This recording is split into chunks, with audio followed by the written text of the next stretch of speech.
Hello, I'm back with this video. I hope this one finally gets uploaded. I tried really hard filming the video last December and also one in February, but I didn't get to upload it or edit it because I wasn't still like I'm still not feeling well that time, so I just deleted the clips, and so we are here. If you've read the title, you know that's already the topic that we're going for. I asked, I put up a question, a sticker question on my Instagram last Feb. Most of the questions that I got are, when did it start? What are my symptoms? What made me decide to go see the doctor? And how am I right now? During that time, of course, I wasn't really feeling very well. So now that I can finally talk without breathing hard or getting dizzy, I decided that I think it's time to finally make a video. Also for awareness, because we did not really expect this to happen. We were so confused when we were recommended or suggested to have the leukemia panel, because we thought it's just a normal, my bloods are low because I'm actually anemic, but not I don't bleed a lot or stuff, but I do get bruises a lot. Also, speaking of bruises, that's one of the first sign or symptoms that I got. I posted a TikTok with the bruise on my thigh, and it was kind of big. Actually, it's kind of huge. And what's funny was that my friends thought that my boyfriend that time was beating me up, and I was like, no, it's from my table at work. So they were I was laughing because they thought I'm a battered girlfriend or something. No, I wouldn't allow that. And so with that, I didn't really think of it because, like I said, I'm used to getting bruises a lot, even before. And then a few of my coworkers and I went out drinking, and usually I have high tolerance for alcohol. I get a few bottles of Smirnoff, or I can also drink Red Horse and the tower and stuff. I do not get drunk. I've never been drunk. I just get tipsy. But that time, I think that was in November. We met at around 9 p.m. I think. And mind you, I don't sleep early that time. That's not the routine that I have. At around 10 p.m. I get super sleepy. I really can't pick up my head. I really can't talk to them normally because I kept yawning. I really wanted to sleep that time. What the hell? I'm not this weak to alcohol. And then we were planning to dance at the dance floor, but didn't get to. Good thing my coworker Mika, she helped me, and her friend, they brought a car. She helped me go home and stuff, which is so sad because that was the first time that coworkers and I went out. So my workplace suddenly had a big change, or a big transition with the processes and all, and I don't think my body adjusted well with that, because the doctor said that the main trigger, since it's not genetics, we don't know anyone in the family or relatives that had cancer or leukemia. Some of my grandmothers had breast cancer and stuff like that, but none of them had leukemia. So we were just so confused and all of that. And so I didn't feel I didn't feel the stress because I think I was enjoying my work, but I think my body was the one that gave up, not my mind, not me personally. I think it's just my body, because we really transitioned to a very different processes and all of that with the work. So December, I really remember it so well. So December, I really wanted to resign early that time because I can feel that something is wrong with me, but I don't know what. I don't know what is going on with my body. But I just feel really, really tired with the constant changes. December 1, I woke up with a really, really bad pain on my thigh. Like at this part. This part. I woke up with it and it's so painful. My thought process that time was I just had like a really bad sleeping position, and so I didn't think about it. Went to work as normal, went home as normal. December 2, the other thigh started to hurt. December 3 was the big event at my work. We had this mass hiring, and it's really like you have to walk here from there to, and so I was really, really I was physically tired at that time. But of course, I was approved to resign, like immediate resignation. So December 3 was a Saturday, and that was my last working day because my day off is Sunday and Monday. But at the night of December 3, I suddenly got a fever. And then December 4, still have the fever, still not going to the doctor or the hospital, still not doing anything. December 5 of around 11 p.m. or like I think that's midnight of December 6. I said, "Mom, take me to the hospital, take me to the ER because it hurts. It's painful. I don't know what to do anymore. I'm not feeling really good." They rushed me to the ER at like midnight. So December 5 was my last day at work. December 6 I was admitted. I don't have any like health insurance anymore. They tested like the urinalysis, my blood, and that's when we found out that my platelet was only 31, my hemoglobin or like the red blood is like below the normal and below 100 as well. And also my WBC is like super, super low. That's why I got infections around like 3rd day or 4th day. We were like, asked to have, if we want to have the leukemia panel because it seems that it could be cancer. Of course, we have to do it so that we can know.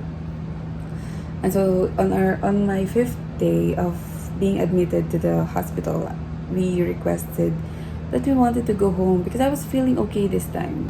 The doctor gave me prescriptions of like steroids and all of that to ease the pain of like my body and all of that. We requested to go home because the hospital bill, and that was like a private hospital. December 14, my parents got the results back.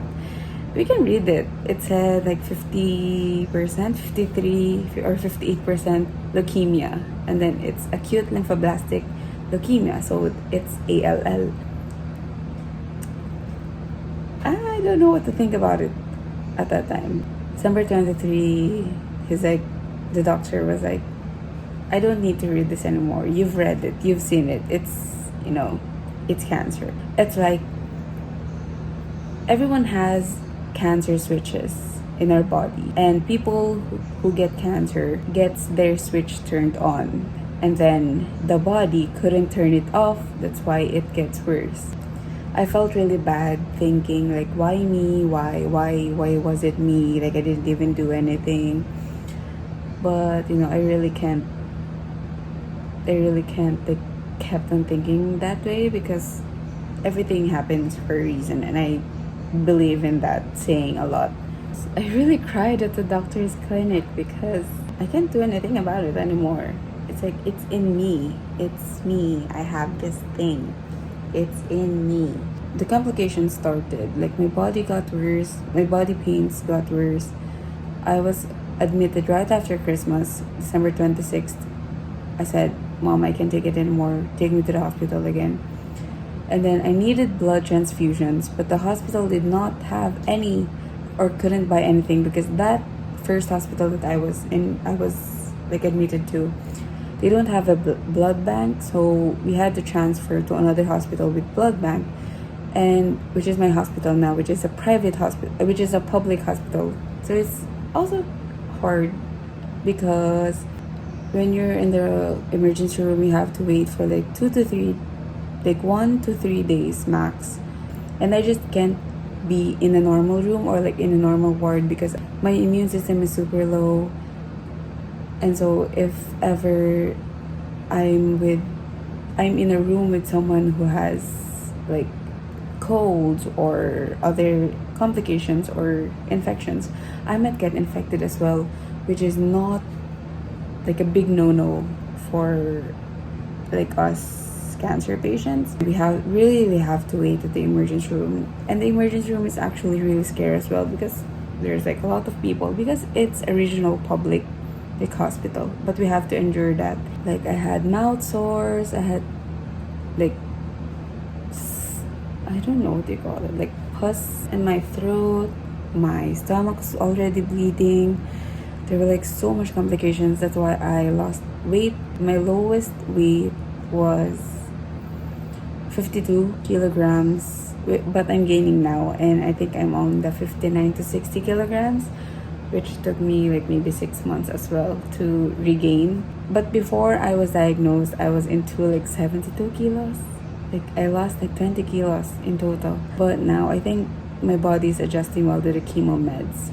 The first month of the year, and then second month, and then March, finally started chemo, but also had a lot of like complications. But then I had like a lot of infections, so I had to take antibiotics and stay at the hospital for a really long time. Most of the time I was really into hospital for like the first 6 months of this year. Right now I'm really okay, but I don't want to jinx it. So because every time I say I'm okay, every time I say that I'm getting better, something happens. Like I hope not right now. I also learned a lot in the hospital. Met few patients as well. Also got a lot of experience at the hospital. Like we were in a room with someone who went home with our Lord. The first few times were really traumatic, but I think we got used to it. But it's really scary because, any time could be my time as well.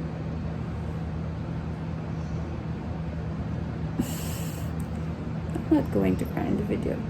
It's the thought is still there because, to be honest, leukemia is something truly unexpected, unlike other cancers. I'm not saying that other cancers are easier, but I'm just saying that, blood, it's all over our body. You get something, everything in your body could be affected. And you don't know where. So yeah, I get like really, really scared, still, most of the time maybe, I still cry about it. Because at the first few months, I already accepted that, my time is short. And then I got better. And I was like, oh, I don't want to die anymore.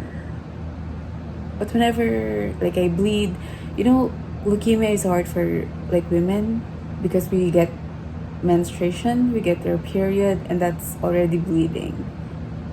One time I needed blood transfusion and I had like 4 blood bags just because of my period. So to summarize this, I just want to make like a quick video. I don't know if this is quick, but the first few symptoms were like really big bruises, body pains, muscle pains, joint pains, any pain in your body. Oh, also like getting tired easily, very sleepy most of the time. Oh, bleeding as well. If you're like bleeding a lot, like in your nose, in your gums, anywhere in your body. That's why I also can't get like wounds.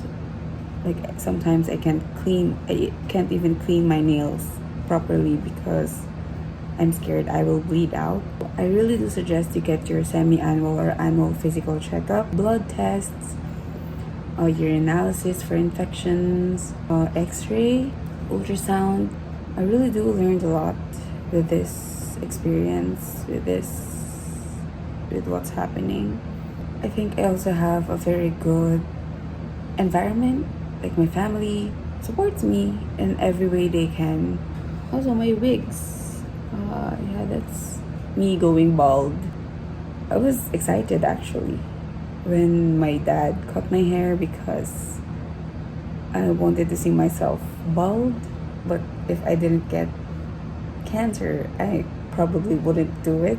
Oh, going back to like the very good environment, like my family, my friends, also my mutuals on like different social media, they are very supportive. The chemo, still haven't talked about the chemo. The chemo was very hard, not like physically hard, it's like mentally and emotionally hard, because my anxiety, like you get anxiety because you don't know how your body will react to the medicine, because some of like the side effects or like the reactions of the body is having difficulty breathing, like allergies or like red patches on the skin. That means your body could not get used to the medicine. I think that's all. I'm going to make another video if I think of other things to add, or if you have any questions, comment below. I will be answering them on another video. Whenever you see me on camera, it's like I don't have cancer because my face gets so round. It's like me in a normal me, you know? Okay. Bye bye.